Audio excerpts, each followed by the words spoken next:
Hello and welcome to today's live call, live coaching, whatever you want to call it, titled The Identity Blueprint. Now, the reason I want to do this in particular is because it's where I start a lot of my clients on with the first phase of the Thrive 90 education.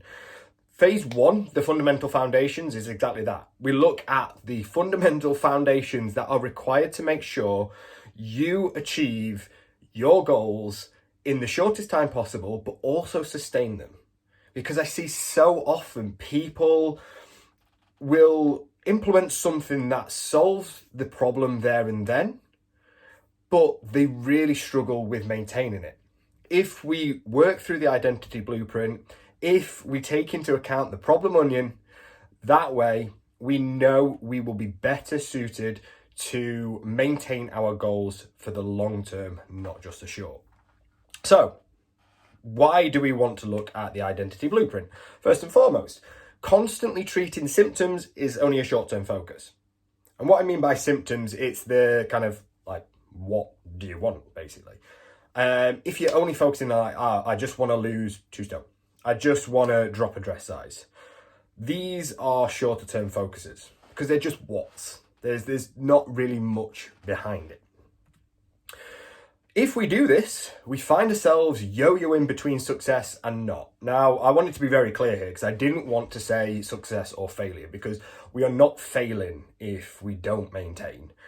But once we kind of hit that success point, if we've only been focusing on the symptom, then we're like, okay, brilliant.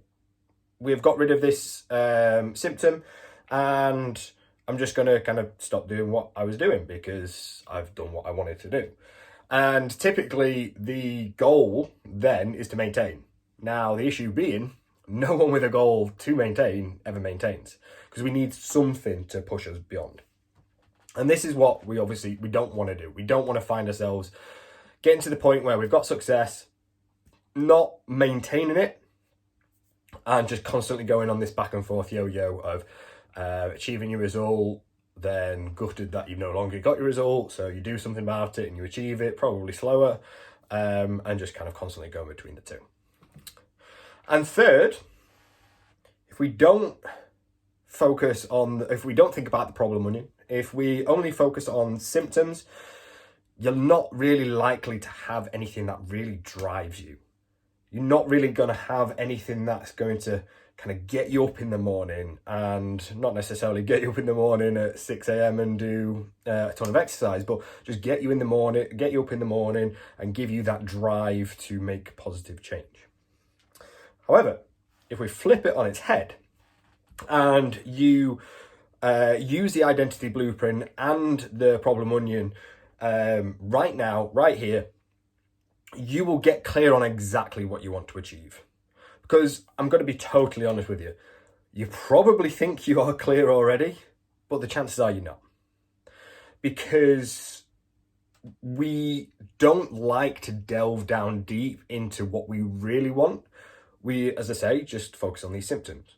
Whereas if we look at the identity blueprint and the problem onion, we get a lot more clarity. And when we get more clarity, A, we know what we're working towards, which makes it easier to achieve. And B, we actually give ourselves the path. We show ourselves the way to get there. And in doing so, we get to know ourselves better. Because again, you might think you know yourself. Like who would know yourself better than yourself? But when we don't like to delve down deep, it's horrible down there. Like when we really kind of dive into the emotions of why we want to lose weight, why we want to drop a dress size, chances are there's a lot more emotion there than we are willing to confront right now. However, by being willing to confront it and really understanding what the core problem is, then it kind of comes back to that drive. You've got more connection, you've got more drive, you've got a better understanding of where you're at and where you want to be. And with that clarity comes much greater success. And you get permanent success. Because isn't that what we want? We want to lose the weight, feel healthier, feel more confident, and we want that for the rest of our lives. We don't want that up until the next holiday, and then we say, you know what, screw it, I'm on holiday, I'm going to eat what I want, and then when I get back, I've got the holiday blues, so I eat what I want, and we find ourselves in a spiral. That's not what we want. We want to make permanent change. We want to look at our lifestyle and how that deep down emotional drive that we find within ourselves is going to help guide us to that permanent change. Okay, so enough talking about why it's important. Let's have a look. So, the identity blueprint. A lack of results is often not due to a lack of effort. I am not here standing in front of you or in front of this camera that's in front of you telling you that you're not putting enough effort in. That is not what I'm saying. I would never dream of saying that. But chances are the effort is placed on the wrong things. And it's not on purpose. It's just there's a lack of clarity. And the reason we have a lack of clarity, because we only really focus on this first part. What is the goal? As I said at the very start, chances are the goal is I want to lose X amount of weight. I want to drop a dress size. I want to feel healthier. It's often very wishy-washy. And this is where we stop. And when we say, I want to lose weight, for example, well, where's the clarity in that? Is it you want to lose 10 kilos? Or would half a kilo do? Because half a kilo is losing weight. Without this clarity, we don't really have an end point. And when we don't have an end point and we kind of don't understand the reasons behind it, which I'm going to touch on in a second, then it's very easy to see how motivation, commitment, drive, all that kind of stuff peters out quite soon. So what we want to add to it is a why. And it's not just one why. It is 5. Minimum 5. If you can, if you can get there in 3 or 4, brilliant, but minimum of 5. And essentially ask yourself, why do you want that goal? And then keep asking yourself, why do I want that? Why do I want that? So if you want to lose weight, first of all, get clear. What do you want to achieve? Is it 10 stone? Is it 1 stone? Is it 6.5? Is it 1.5 dress sizes? Is it healthier and fitter to run a half marathon? Get clear on what it is. And then ask yourself, why do you want that? Why do you want to specifically lose 10 kilos? And you'll likely come up with some easy answers. Because I'm 10 kilos overweight and it makes sense. Well, why does it make sense? What is that your current weight stopping you from doing? What will that 10 kilos off enable you to do? And once you've got those answers, ask, why do you want them? Why do you want to, let's say, you want to drop 10 kilos because it's going to enable you to kind of wear different dresses. Why do you want to wear different dresses? Maybe you want to run a half marathon. Why do you want to run a half marathon? Because you want to prove to yourself that you are as fit as you were 10 years ago. And keep going down and get to the 5 why point, because that will give you some real emotional drive. And if you saw my video on the ultimate emotional investment, you'll kind of understand how we can work through this. And finally, this is technically a how, but I started with what. What does a person who achieves X do? And this is the key for the identity blueprint. So we essentially want a what, we want a why, and we want a how. So obviously, how do we achieve it? And to find out how we achieve it, we ask, what does a person who achieves that do? So if your goal is to lose 10 kilos, what does a person who loses 10 kilos in weight do?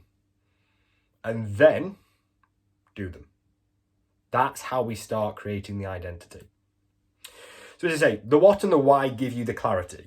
Once you've got the clarity, it's much easier to kind of find that emotion, find that drive that's going to keep you going forward.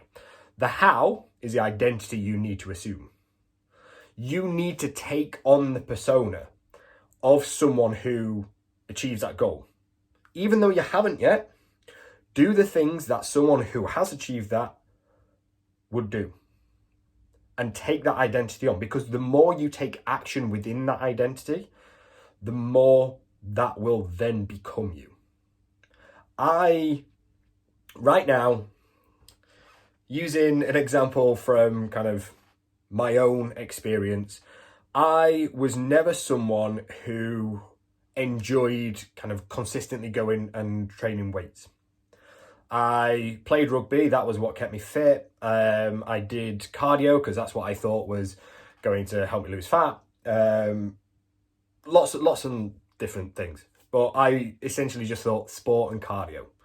Didn't do the weights. And I said to myself, well, actually, I wanna look a certain way. And I was very clear. It was like, I want kind of broad shoulders, bigger arms, quite nice to have a little bit of a V. And I'd asked myself, why?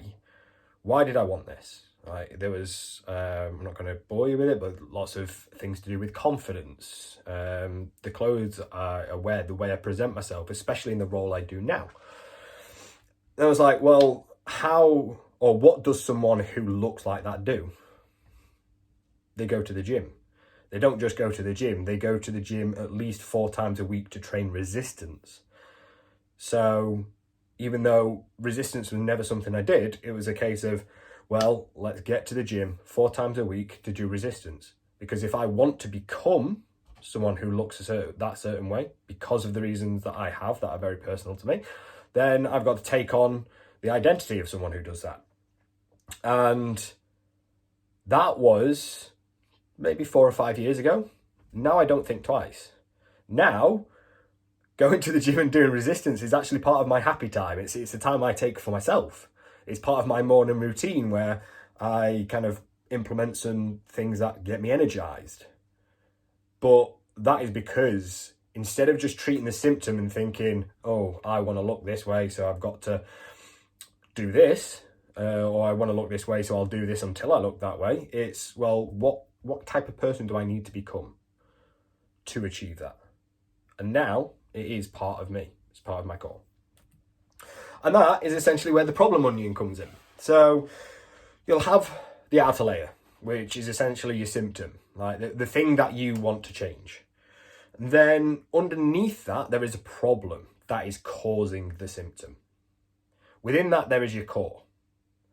Now, the reason the problem onion is so important is because so many people look at it from the outside in.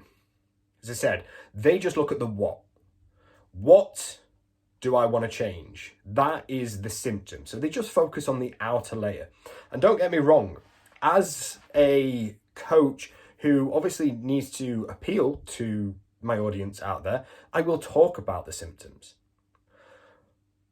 But I want to give solutions that deal with the problems in the core, not just the symptoms, because I don't want to contribute to that idea that you can just treat the symptom and then hope it all stays the way you want it to be. We work from not the outside in, but the inside out. Because knowing the why and how help you change the core. And once you change from the inside, the outside takes care of itself. Because if I just treat the symptom, the underlying problem remains. Because I've not looked at my core. So who I am, how I identify, the actions that I take within that identity will remain. And therefore the problems that radiate from that will remain. So even though I've treated the symptom, once I've got to the point I want to be, chances are I'm going to revert to type. Whereas if I look at what the problem is by delving down with the why and getting that emotion, and if I look at the core of me and who I need to be to achieve that goal and start from there and start doing the things that will change me in a positive way in terms of identity, in terms of my core, then the problems start to go away. And once you start fixing those problems, the symptoms are going to follow suit. So if you can look from the outside in, focus on the why, focus on the how, the what actually takes care of itself, even when you're not even realizing it. So that is essentially what the identity blueprint is. What plus why plus how gives you clarity. Clarity plus focus from knowing what you need to do to be the person who achieves that goal that you have gets you results. And the bonus of this is when you get those results, the motivation to do it just is endless. I don't need to be motivated to go do resistance work in the gym. It is now part of my time. It's part of the activities that I enjoy. It's part of the activities that I prioritize because I know the benefits I get from it. I was not always that way. And it has taken time, it's taken effort. But I promise you, it is much less effort to do it this way than it is to put the effort in to treat the symptom, get to where you want to go, and then find yourself right back where you started because we've not treated the core of the problem. As I say, this is something that I really go into depth on with the first phase of my Thrive 90 program. Now, this is not a pitch. I don't want to kind of try and sell you this. If you're ready to take that next step from this group to Thrive 90, then drop me a DM saying Thrive and we can talk through the details. If you're just looking to utilize this, I promise you, it will get you into a great position if you follow through with it. Thank you very much, and I will speak to you soon.